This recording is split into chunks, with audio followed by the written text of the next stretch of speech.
presented by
Hello, Namaskar. This is First Post and you're watching Vantage with me, Palki Sharma.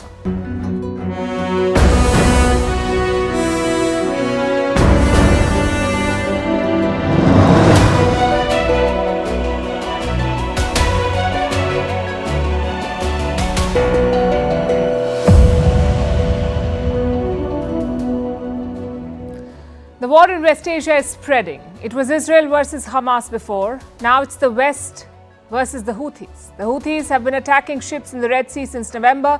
The West has finally had enough. The US and the UK have launched strikes and they haven't ruled out further escalation.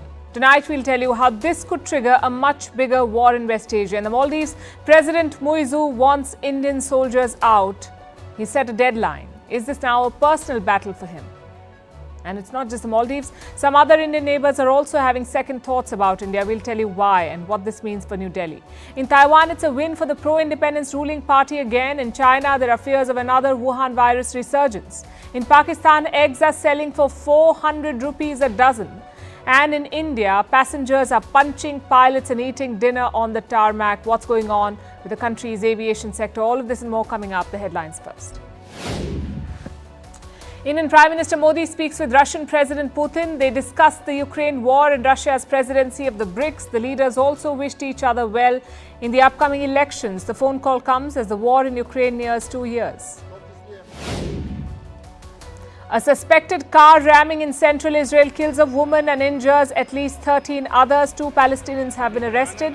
Police say the suspect stole the vehicles and then carried out the coordinated car rammings in Ra'anana. Turkey to deport Israeli footballer Sajiv Jehezkel.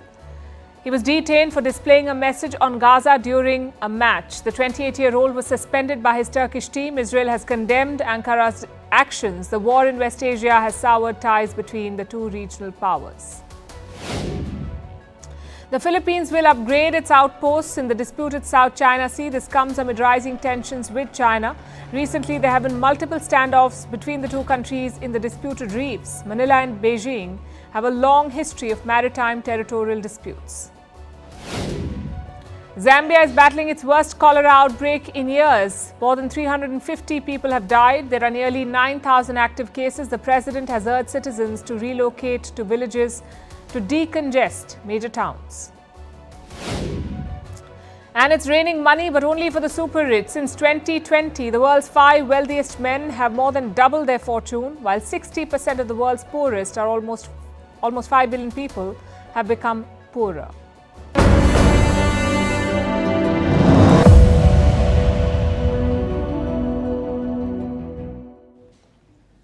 It's day 100 of the Israel-Hamas war, but the focus is elsewhere because a much bigger war is brewing, a war between the US and the Houthis. It all started last year.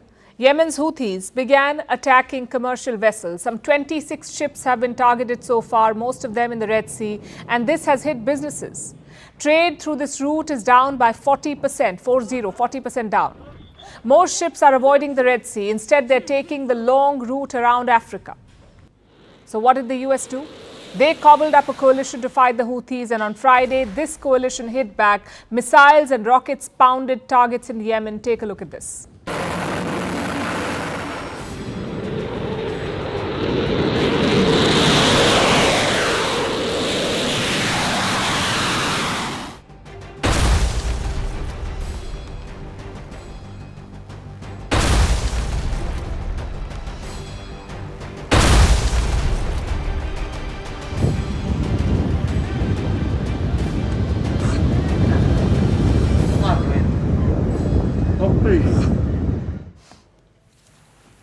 Here's a quick rundown of the attacks. The United States did most of the damage. They fired Tomahawk cruise missiles on Yemen. Reports say around 100 of them. The United Kingdom also joined in.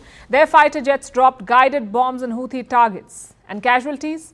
The Houthis say 5 of their men were killed, but this attack was not about taking out men. It was about taking out machinery. The US says around 60 targets were hit in 16 locations. 60 targets in 16 locations, like the capital Sana'a, the port city Hodeidah, and the northern Houthi stronghold of Sada. The Houthis counted 72 strikes in all.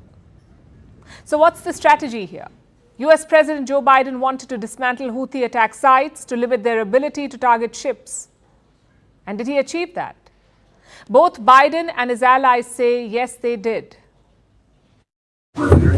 Bombing the Houthis if the attacks don't stop. Will you continue with the strikes, sir? We will make sure that we respond to the Houthis as they continue this outrageous behavior, along with our allies.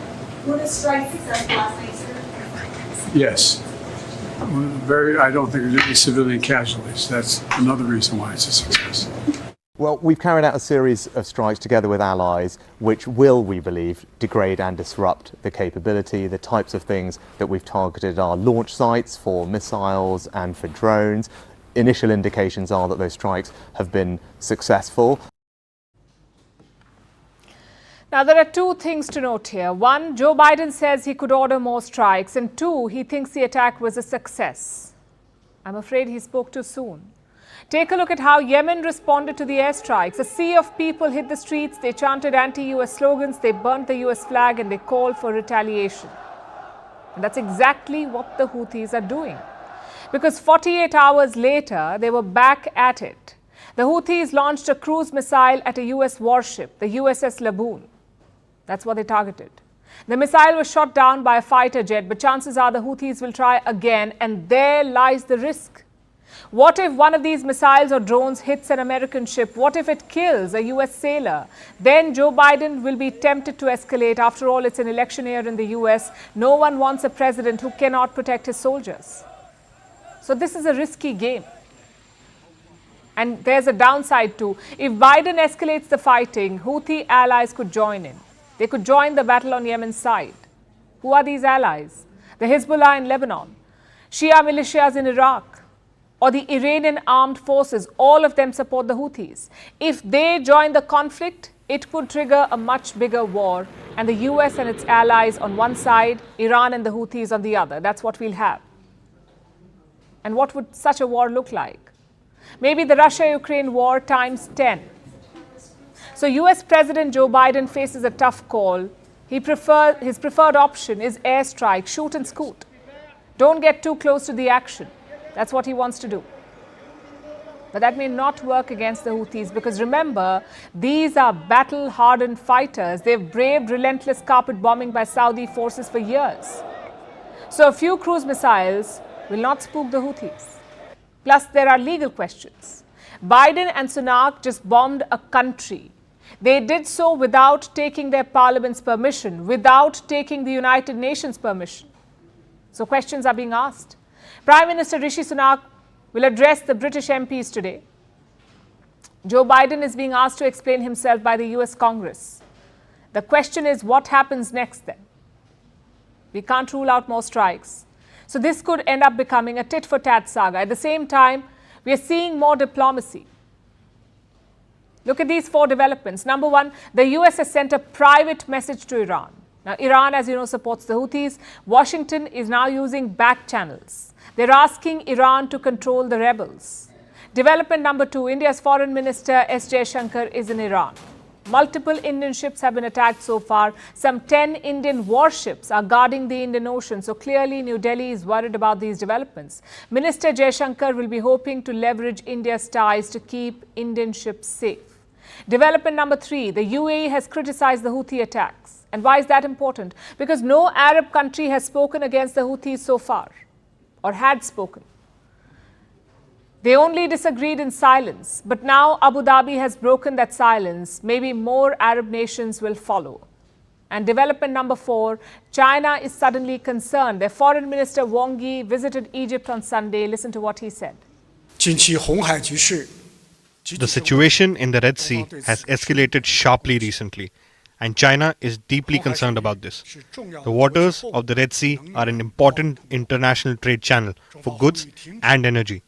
China calls for a halt to the harassment and attacks on civilian ships. It's a crucial moment in this conflict. Not the Gaza one, but the Red Sea one. The Houthis are primed for battle. Their people and their fighters are rallying behind them. On the other side are Joe Biden and Rishi Sunak, 2 embattled leaders with low popularity. Will they gamble more political capital on an escalation? Things are moving fast in the Red Sea. We should find out soon enough.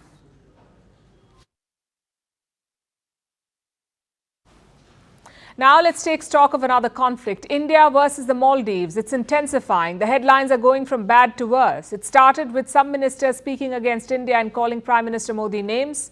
They were suspended. Indian social media decided to boycott the Maldives. The Indian government expressed displeasure, and now the Maldivian president has weighed in. His name is Mohammad Muizzu. At the height of this controversy, he was in China on a 5-day visit. Now he is back, and over the weekend, Muizzu had a message for India. We may be small, but that doesn't give you the license to bully us. Do you see what he's doing there?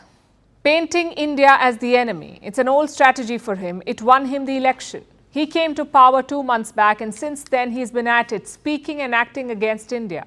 It's like he's making this fight personal. His approach has become more confrontational, his tone more aggressive. Muizzu has issued an ultimatum to India: take your troops back by the 15th of March. That's the deadline.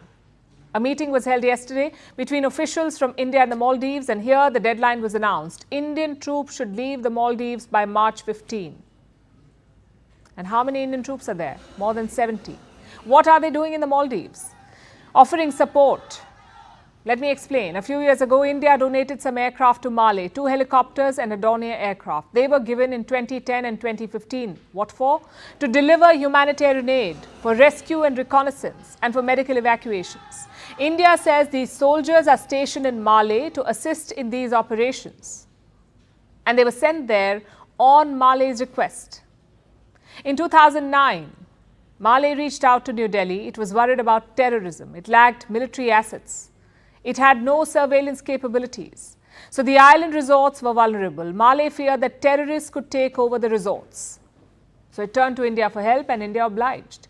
India deployed military assets to protect the Maldives. This cooperation has lasted for over a decade. Now President Muizzu wants to dismantle it. The question is why? And for the answer, we must decode Muizzu's politics for you. There are 2 parts to it: the foreign policy that prioritizes China and the domestic policy that prioritizes radical Islam both are dangerous for his country and for the region. I'll start with the foreign policy. India out, China in. That's what Muizu is trying to do. India out, China in. He calls China, and I'm quoting, the closest ally of the Maldives. Last week, he made a pitch to welcome Chinese tourists. Earlier, the number of Chinese tourists to the Maldives was higher. Then Indian visitors outnumbered them. Now, Muizu says China, and I'm quoting again, China should reclaim the top spot. He met the Chinese president. They signed 20 agreements from tourism cooperation to disaster management, blue economy investments. Muizu and Xi Jinping covered a lot of ground. China even promised grants to the Maldives, but no numbers were disclosed. Either way, he is rolling out the red carpet for the dragon and dragging his country further into debt. Whichever way you look at it, it doesn't look good. The second issue is the domestic policy that emboldens radicals. Just look at some recent events. In 2022, there was a yoga event in Malé organized by India. Radicals stormed the event. They disrupted it. Why? They said yoga is against the tenets of Islam. In 2021, radicals targeted Mohammad Nasheed. He was Speaker of the Parliament. Before that, he was the President of the Maldives. Mohammad Nasheed. He faced an assassination attempt in 2021. Radicals tried to kill him with a bomb. Nasheed survived. But the attack showed what the radicals were capable of. And now Mohammad Muizu is in power. He is emboldening them. Soon after he took office, Muizu promised to prioritize Islam. Let me quote from his statement. The new government will prioritize Islamic religion and Maldivian national sovereignty above all. Those were his words. And now he's walking the talk. Under his watch, Christmas celebrations were banned in the Maldives. This time, the local police released the order, banning all Christmas celebrations. This is the president pandering to his base. Some 500,000 people live in the Maldives. More than 90% of them are Muslim. So Muizu is using his religious identity to secure his voter base and throwing out the troops that guard against terrorist threats. It's a risky strategy. Like I said, dangerous not just for the Maldives, but for the entire region.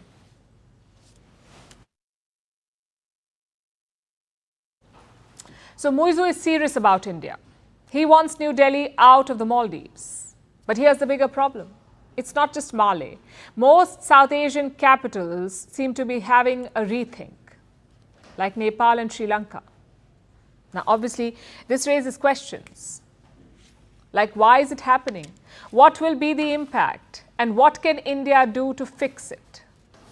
Let's understand the basics first. This is what South Asia looks like. Look at the map. It's a region made up of 8 countries: Afghanistan, Pakistan, India, Nepal, Bhutan, Bangladesh, Sri Lanka, and the Maldives. 8 countries make up South Asia. Among them, India is a giant. Our population is 1.4 billion. The rest of South Asia put together is under 500 million. Same with the economy. India's GDP is around $3.3 trillion. The rest of South Asia, around 1 trillion. The point of this comparison is quite simple: to tell you that India looms large over this region, over these countries. Now we come to the geopolitics, and we'll keep Pakistan and Afghanistan out of it for obvious reasons. Also Bangladesh, because Dhaka remains one of India's closest partners in the region. It's a relationship forged in the battlefield, so India-Bangladesh ties are an exception.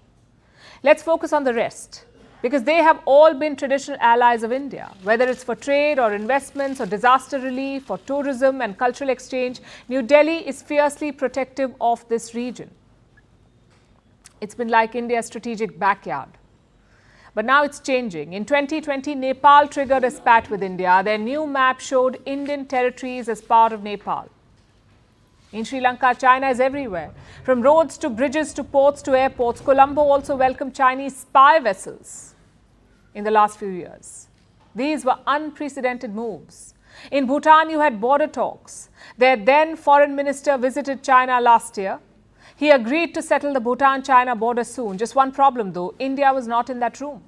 New Delhi has traditionally advised Bhutan on such matters, but this time that did not happen. And finally, you have the Maldives, the extreme end of the trend. We've discussed their plan in detail. It's not just India out, it's also China in. The question is, why is this happening? Well, some people may ask, why not? After all, these are all independent countries. They can choose their own foreign policy. So why should India care? And there is merit in such an argument. Because occasionally, the big neighbor has become the big brother. Meaning India has pushed too far in some instances. But here's the flip side. New Delhi has plenty of strategic concerns, the biggest being China. Beijing already has a port in Sri Lanka, the Hambantota port. They're developing one in Pakistan, in Gwadar. They're also eyeing one in Bangladesh. Chances are the Maldives will be next. Now, what if Chinese warships are stationed at all these ports? What if Chinese soldiers guard them? It's a serious concern for India. New Delhi could be surrounded by hostile warships. So my point is quite simple. This is not about turning South Asian countries into chess pieces, because that would be unacceptable. This is about securing India's own interests. And to do that, New Delhi needs to be on good terms with these countries. But it's easier said than done. Because China has a much bigger checkbook. They will also support any sort of regime. Junta, dictator, monarch, it doesn't really matter. China will do business with any of them. India, though, has some principles and some red lines. We've seen that in Afghanistan and Myanmar. So what can New Delhi do given all of this? Well, giving up is not an option. India shares historic ties with all of these countries, so standing by them is important. Like in Sri Lanka in 2022, when crisis struck, India is the one that came to the rescue.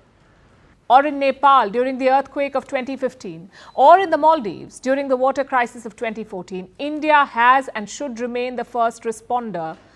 It builds a lot of goodwill. It also keeps these countries stable. The last thing you want is some social upheaval in the neighborhood, something that China can further capitalize on. Secondly, it's about damage control. India may have a neighborhood first policy, others may not. So New Delhi needs to look at the second best thing. If India isn't first, it shouldn't be last. And to be fair, that's what the government is trying to do. When Mohammad Muizzu won the election, Prime Minister Narendra Modi congratulated him. He also met Muizzu in Dubai. Even after this row, New Delhi has been poised. The government has handled things maturely. It is social media that has made it worse. Maybe it's a good idea to de-link the two, because social media does not represent public policy. If it did, the US would be pro-Palestine and not pro-Israel. So the takeaway is quite simple. Keep emotions out of foreign ties. New Delhi has done that perfectly in Ukraine and Gaza. The key is to also do that in the neighborhood.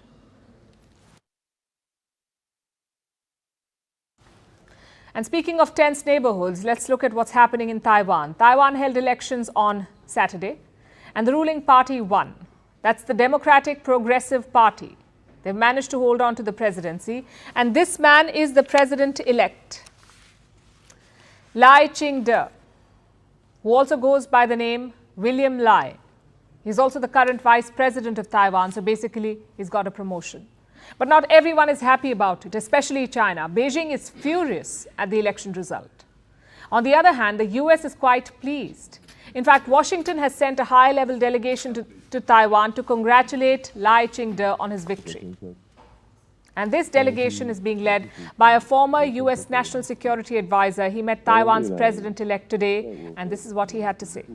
We are thankful for the United States' long-term support of Taiwan. I believe our relationship will advance in a stable direction through our continuous hard work and become an important force to safeguard the peace and prosperity of the Indo-Pacific.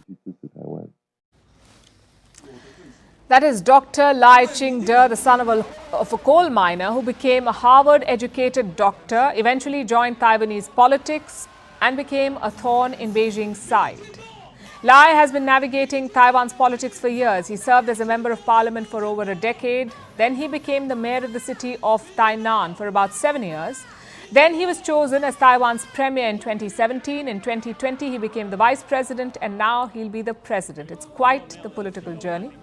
Lai Ching-te will take office on the 20th of May this year, and he plans to continue the policies of his predecessor, which is why Beijing has a problem. Because Taiwan's ruling party is seen as pro-independence. They want independence from China. You see, Taiwan is a self-ruled island. Beijing wants to reunify it, to make it a part of China. But Taiwan's ruling party is against it. And by extension, so are a majority of Taiwan's people. Because this election was basically a referendum on China and the people chose lie.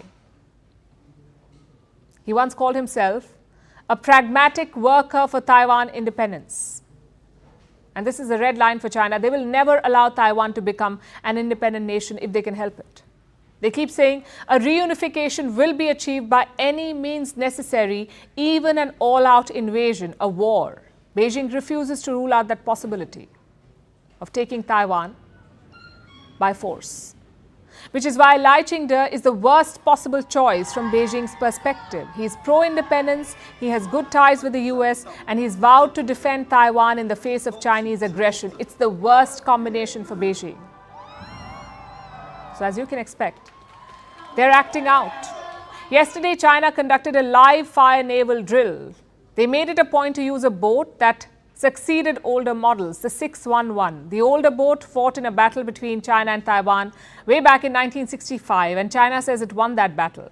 So this naval drill was basically a message, a threat to Taipei. And that's not all. Chinese officials have been on the offensive since Saturday's election. They've spouted fire both at Taiwan and at any country that dared to congratulate them on the election result. Regardless of changes in the situation on the island of Taiwan, it does not change the fundamental fact that there is only one China in the world and Taiwan is an inalienable part of China. Taiwan has never been a country, nor will it be in the future.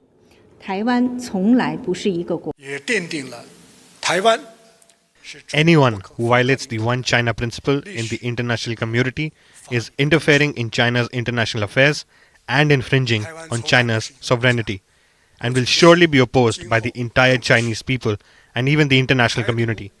The forces of Taiwan independence seriously threaten the benefit of Taiwan people, severely damaging the fundamental interest of Chinese nation, heavily undermine the peace and stability of Taiwan Strait.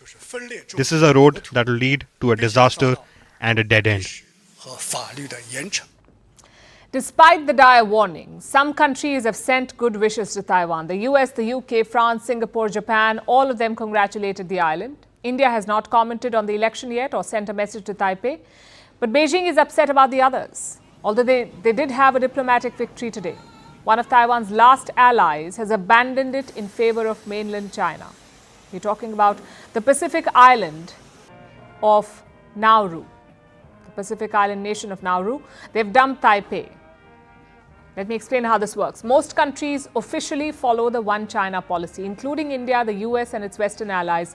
They all follow the One China policy. They recognize only one China, and that is ruled by the Communist Party in Beijing. That's One China. So they officially do not recognize Taiwan as an independent nation. In fact, only 12 countries in the world recognize Taiwan, and Nauru was one of them, but it has defected, and the timing did not go unnoticed.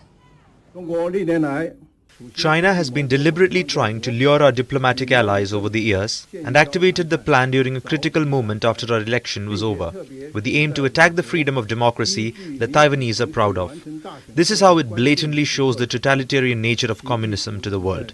Taiwan's government hereby strongly condemns totalitarian China for its powerful bullying of Taiwan and suppressing of democracy with an arrogant attitude. The condemnations won't bring back Taiwan's allies, though. And this is just a preview of what their new president, Lai Ching-te, has in store. He'll be up against the full might of Beijing. So for the next 4 years, they're sure to be tough for this self-governed island.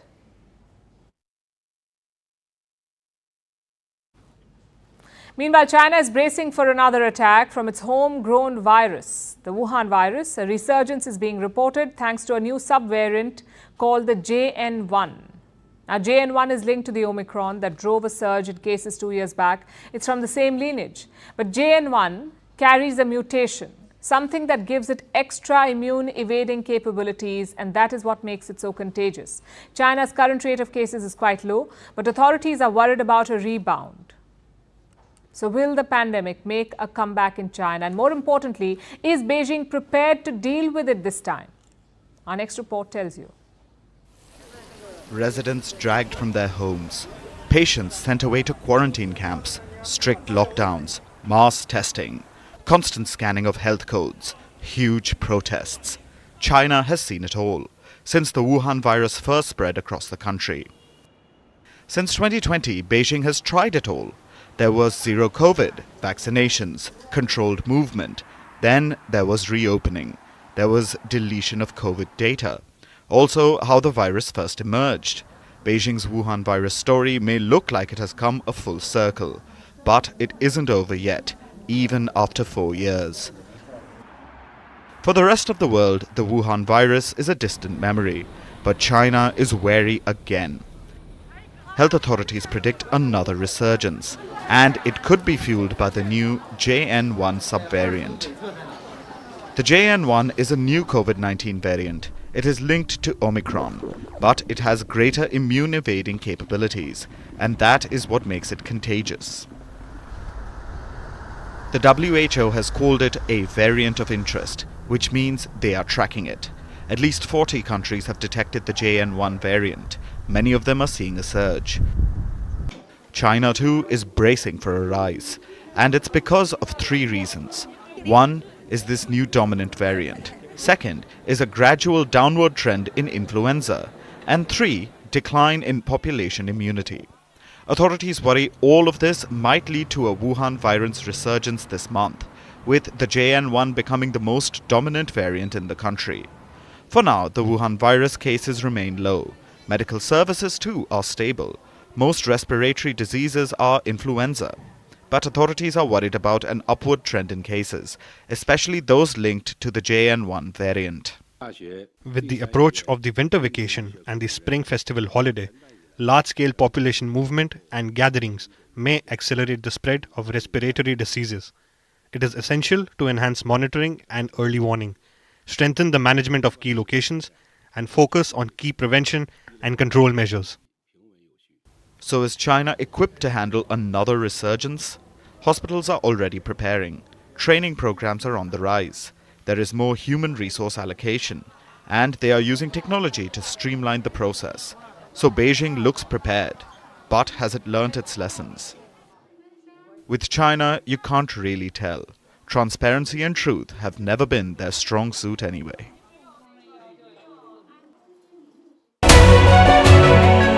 Vantage continues after a short break.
One story is dominating social media in India today: the chaos at the airports. The delayed flights, the angry passengers. Take a look at this.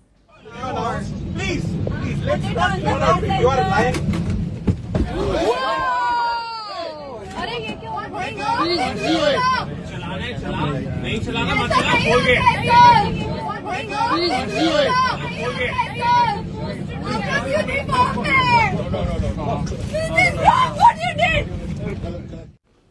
This happened yesterday on a Delhi to Goa flight. The departure was delayed by 13 hours. The passengers were sitting inside the plane. It's not clear for how long, but by most accounts for several hours. And this man making the announcement was the plane's co-captain. He informed the passengers about the delay, and that's when one traveller lost his cool. He attacked the co-captain.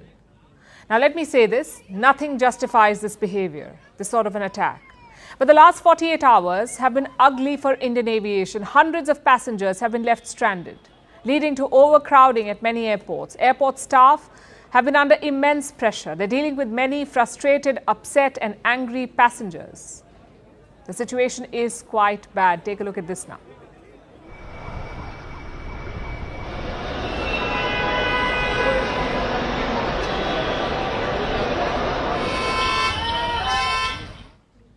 Those were the passengers of a Goa to Delhi flight. Their flight got diverted to Mumbai. The passengers were having dinner on the tarmac.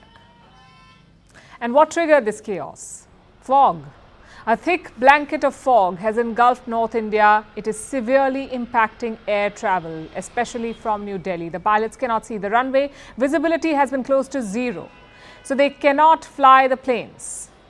The Indira Gandhi International Airport, or IGI, is India's main aviation hub. It's the largest airport in the country. Since yesterday, it has been facing major disruptions. The fog has affected the airport's operations. Now, this had a domino effect. Airports across India felt the impact. Flights were delayed at multiple airports. It was a chain reaction. You see, airlines use the same plane for multiple sectors. It works a bit like your delivery person on Swiggy or Zomato. Sometimes they pick up multiple parcels from the same restaurant, then they make deliveries. That's how the airlines work too. In some cases, a plane and crew cover as many as 3 routes in a day from one place to another and then back. Now, since flights did not take off from Delhi, they disrupted the entire flight schedule for other cities as well. Passengers missed their connecting flights. In some cases, flights had to be cancelled. In fact, I have some numbers for you. Yesterday, nearly 600 flights were delayed, 76 were cancelled. This was at the New Delhi airport alone. 600 delays, 76 cancellations. What about the others? In Chennai, 47 flights were cancelled. In Kolkata, 164 flights saw delays and 29 cancellations. Bengaluru, 58 flights were delayed. What about today? There were fewer disruptions, but even then, more than 100 flights were delayed across India today. So the question naturally becomes, when will this fog lift? Not anytime soon. Indian weather officials are predicting a dense fog tomorrow as well. So if you have a flight to catch, do check for delays with your airline before you leave for the airport. And poor weather and visibility are not a new phenomenon. It happens every year around this time. So why did aviation authorities not plan for it? Given the chaos, it is clear that they were caught off guard. Passengers are raising these questions because this chaos is not just about the fog. It's also because of operational issues. Like the runway situation at the Delhi airport. This airport has 4 runways. Out of these, 2 can handle takeoffs and landing in low visibility. But right now, only one of them is operational. Only one operational airport runway at the Delhi airport. The second is shut for maintenance. Perfect timing. The other 2 runways cannot handle fog. You need a special system for it, something called an Instrument Landing System, ILS. Imagine you're flying a plane in a computer game. You're using a joystick to control your aircraft, but suddenly your vision is impaired, your screen is broken. So you cannot see where the aircraft is going. You need help. Like a button on a joystick, a feature that lights up a path for you to follow. That's what an Instrument Landing System, or ILS, does. It guides the pilot when the visibility is low. And just like a game, there are difficulty levels in the system. The ILS has 3 levels, Cat 1, Cat 2 and Cat 3. They signify different levels of visibility. In this kind of weather, the kind that we have right now, you need Cat 3B. That's the highest level. And it can handle extremely low visibility. It sounds like a system worth having on all runways, doesn't it? But for some reason, only 2 runways have it. Now, after the chaos erupted, Indian authorities swung into action. Today, India's aviation minister shared an action plan. His name is Jyotiraditya Scindia. He said work on the second runway will be expedited. But it won't be enough. Airlines will have to do their bit as well. Deploy more planes that can fly in low visibility. Train more pilots who can fly on these runways. You see, pilots too need to undergo special training to fly in such conditions, in such low visibility. Not every pilot can handle this. So you need more experienced pilots on the roster. And this is urgent because we cannot have one of India's best and biggest airports grappling with such issues. The Delhi airport is among the best in the world, and with infrastructure like this, India hopes to become an aviation hub. It needs functioning runways. India also needs airlines that respect their passengers. Today, social media platforms are filled with harrowing tales like this one. A passenger had to endure as many as 6 delays. He was flying from Kolkata. His flight got delayed 6 times. He missed a connecting international flight. When he tried to cancel his ticket and pull out his luggage, he was told the airline does not do cancellations. Will the airline compensate this passenger for his loss? Then you have passengers trapped inside planes, waiting for hours for the takeoff, in some instances without food. So while the weather caused these delays and disruptions, surely airlines could have handled it better.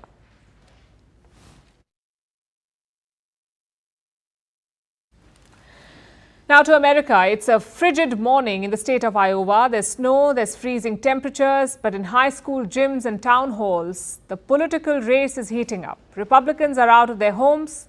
They're heading to choose their presidential candidate. Iowa is the first race of the election year. There are many more to come, but this one really sets up the stage. So who do the Republicans want as their president? Well, polls say 1/3 of them want Donald Trump. So will Iowa be a Trump show? Or could things change, like Iowa's weather? Our next report tells you. On Monday, the forecast in Iowa was grim. Temperatures were expected to fall below -20 degrees Celsius. Yet Republicans in the state stepped out. They braved the freezing temperatures to vote for who they thought should be the Republican presidential candidate. But why just one state? To understand that, let's look at the American presidential race. America has 2 political parties, the Republicans and the Democrats. Both parties hold elections to choose their presidential nominee. Usually, there's an incumbent from one party, the one who is currently the US president. In this case, it's Joe Biden. He is the Democratic presidential candidate. On the other side, there are 4 to 5 candidates, out of which voters and party members will have to choose one.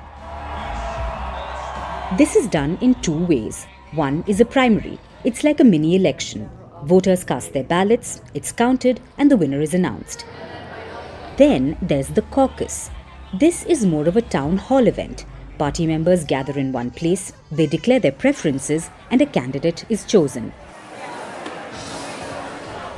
Now, most states prefer primaries. But Iowa, like many Republican-leaning states, like a caucus. And it's a crucial one. The Iowa caucus kicks off the Republican presidential race.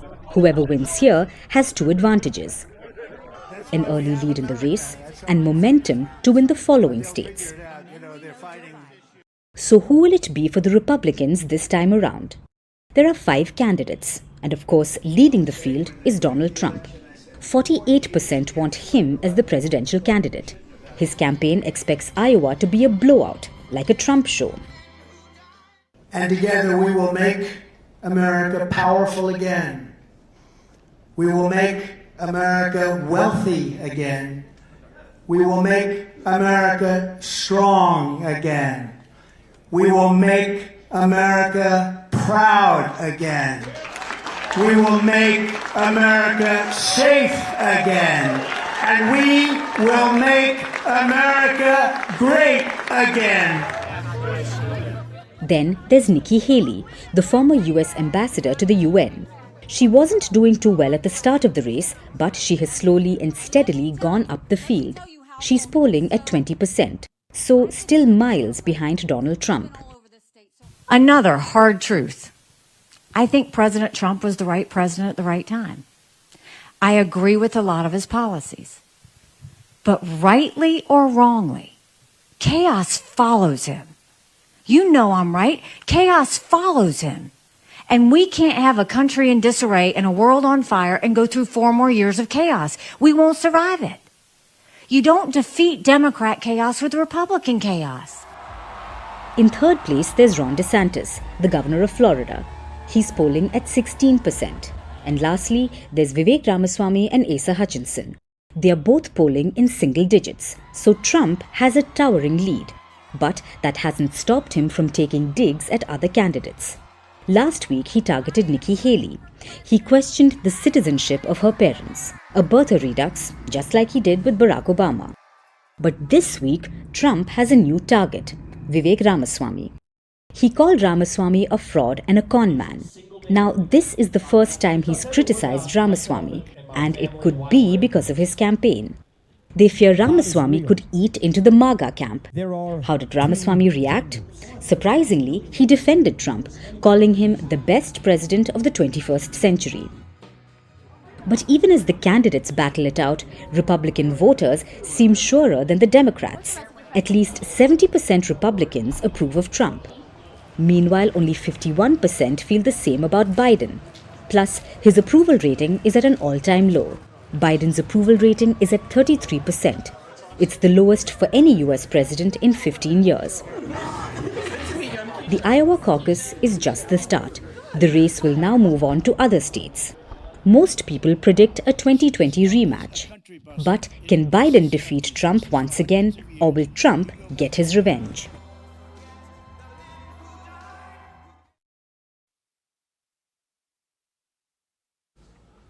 So how bad is Pakistan's economy? Well, one headline should sum things up.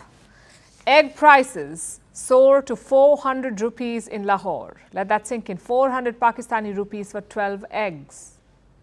We'll do the math first. One egg costs around 34 Pakistani rupees. In Indian currency, that's around 10 rupees. But eggs in India do not cost that much. You can get them for under 7 rupees here. Do you see the difference? Under 7 in India, around 10 in Pakistan. What explains this? Simple. Pakistan's inflation. Prices rose uncontrollably in 2023. Their average inflation was around 30%. So naturally, things are more expensive. And it's not just eggs. Everything costs more now in Pakistan, like onion. Onion is being sold for 250 Pakistani rupees. Or chicken, which costs 615 Pakistani rupees. Now, these are basic items. You will find very few kitchens without onion in Pakistan. So why is it more expensive? One reason is, of course, climate change. Recurring floods have destroyed the onion crop. But the main reason is this: bad policies. Let me take you back to 2010. Onion prices were reaching 3 figures here in India. So what did New Delhi do? We imported onion from Pakistan. We needed it. But look at the situation today. The same onion is almost 80% more expensive in Pakistan. That doesn't just happen randomly. It is the result of bad policies. What is Pakistan's government doing about it? They have placed price ceilings on essentials, basically a legal limit on how high the prices can go. But sellers don't really care.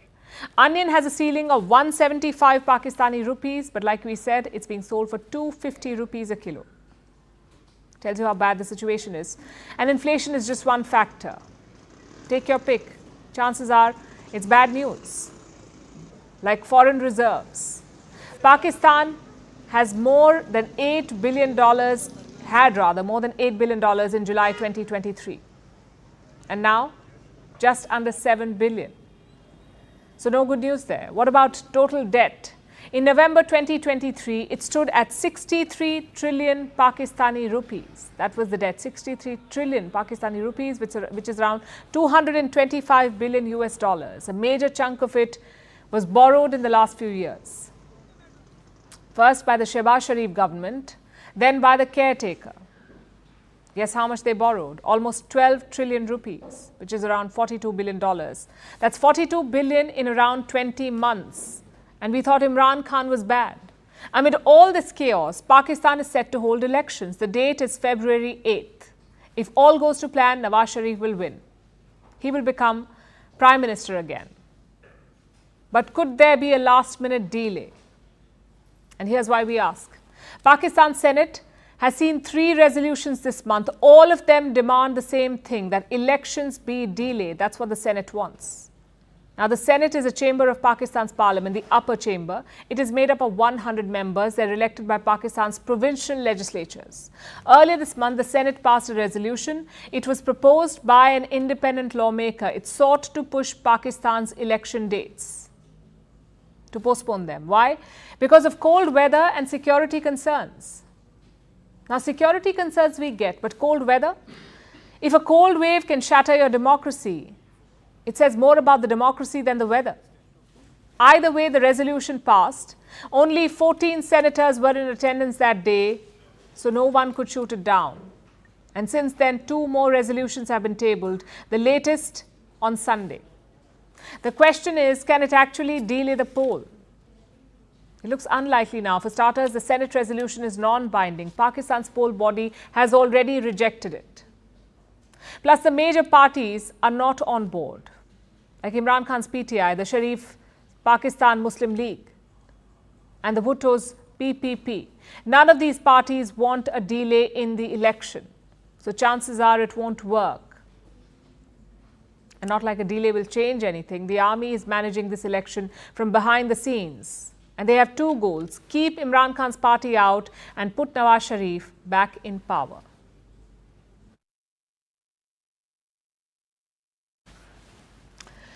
Now let's turn our attention to the other side of Asia, to Kim Jong-un's North Korea. The Hermit Kingdom has had some news to share today.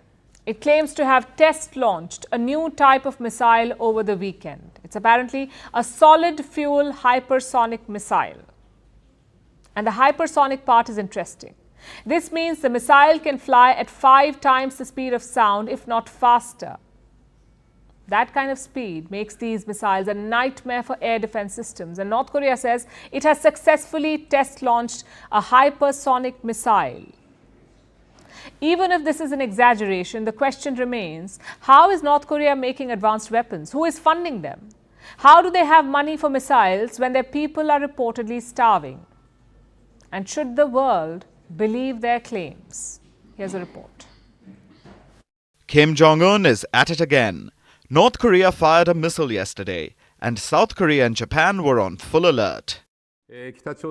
North Korea launched a ballistic missile from its inland at around 1400 hours, Japan's local time, yesterday.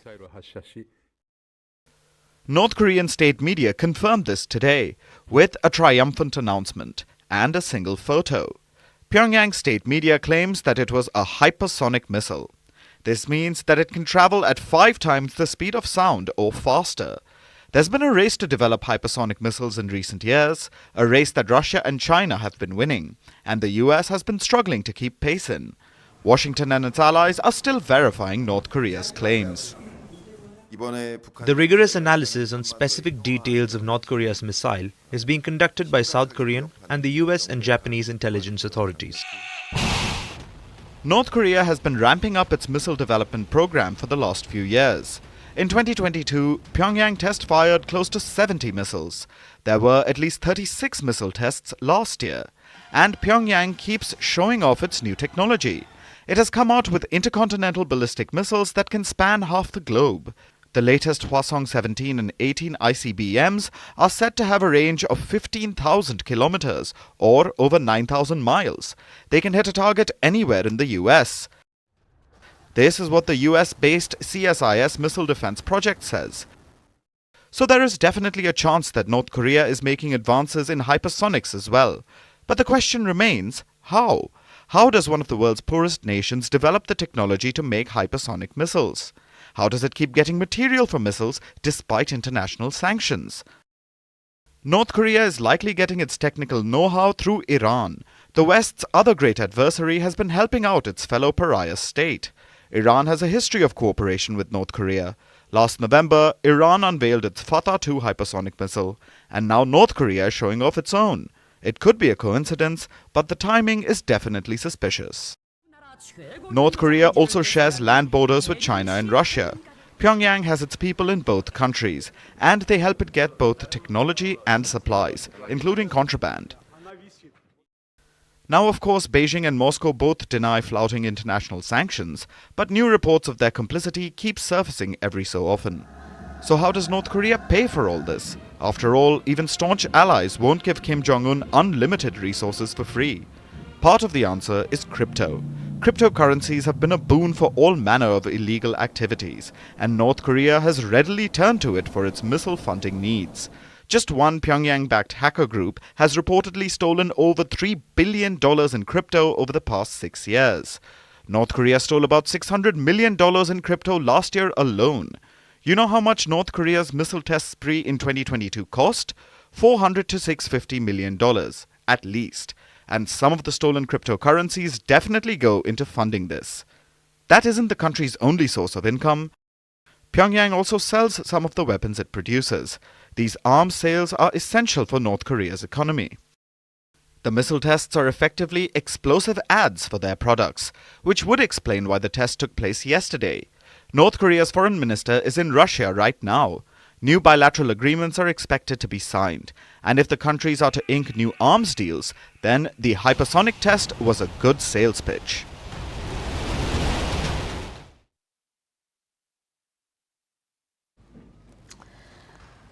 Be it the Golden Globes or the Governor's Awards, it's official, the 2024 award season is underway. So let me ask you this, what makes a good award show?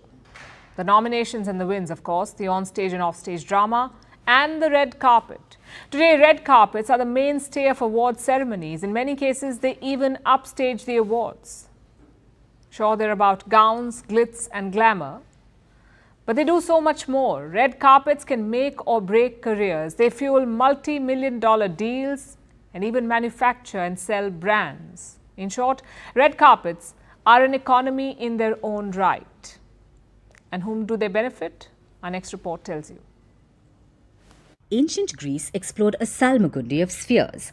Politics, philosophy, arts, science, you name it.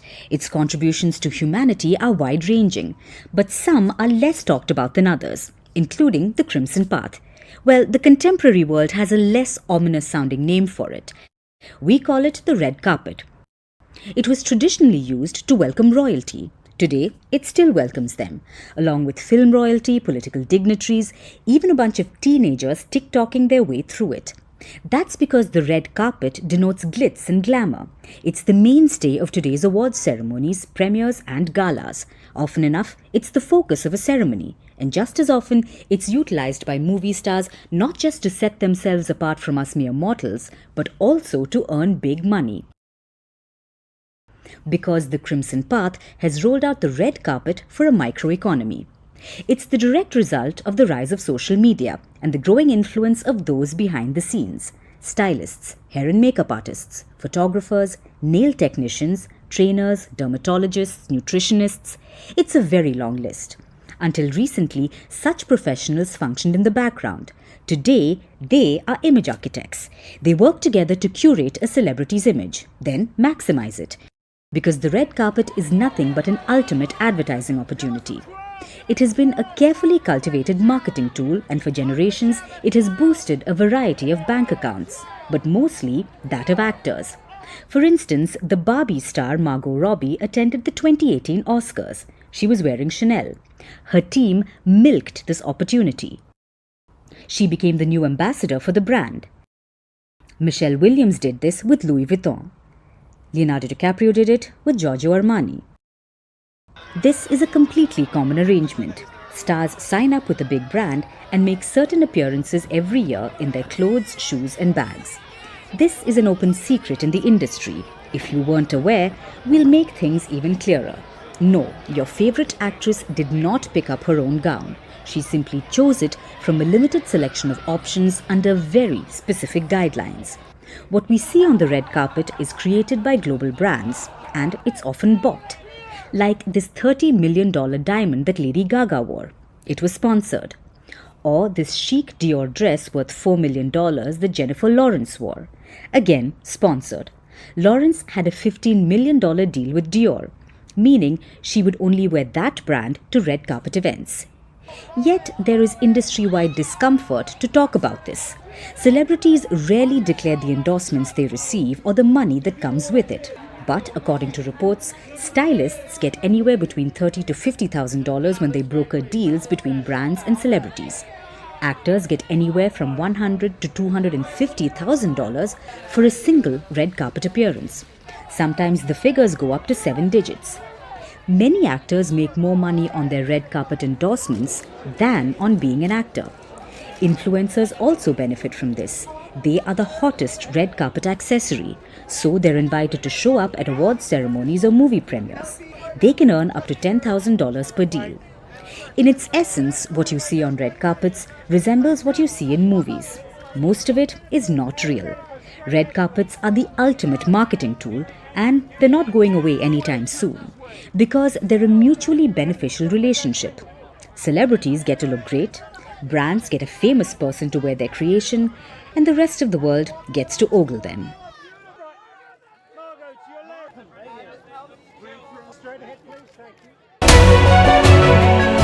Vantage continues after a short break.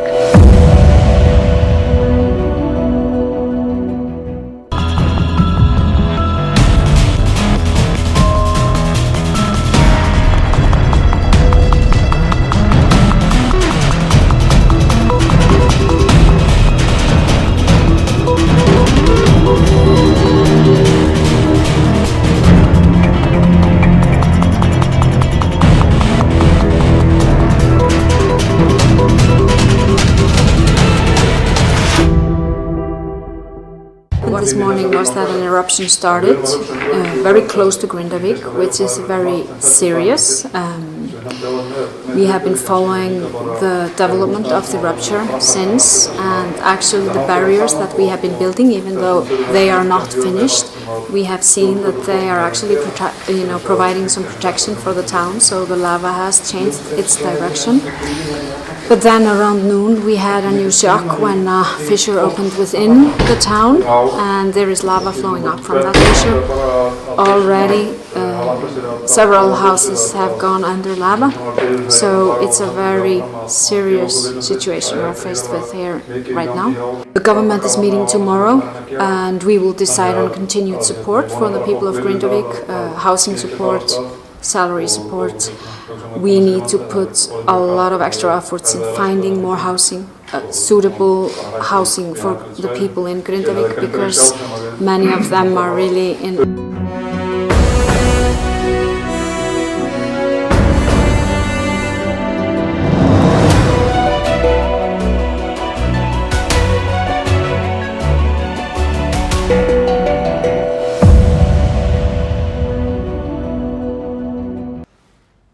And now it's time for Vantage Shots, images that tell the story. Torrential rain and flooding wreaks havoc in Mauritius and the French territory of Reunion. In Iceland, drone footage shows molten lava setting houses ablaze, and a rare white penguin was spotted chilling in Antarctica. Finally, we're taking you back in history. On this day in 2001, Wikipedia was launched.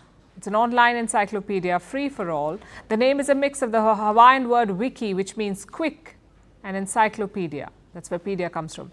As of 2024, Wikipedia has 6.8 million articles in 300 languages. We're leaving you on that note. Thanks for watching. We'll see you tomorrow.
Hello and welcome to CNN News 18 with me, Ayushman Singh Jomwal. This is the late night edition and we're starting the bulletin with a piece of breaking news where Prime Minister Narendra Modi has spoken with President Vladimir Putin of Russia.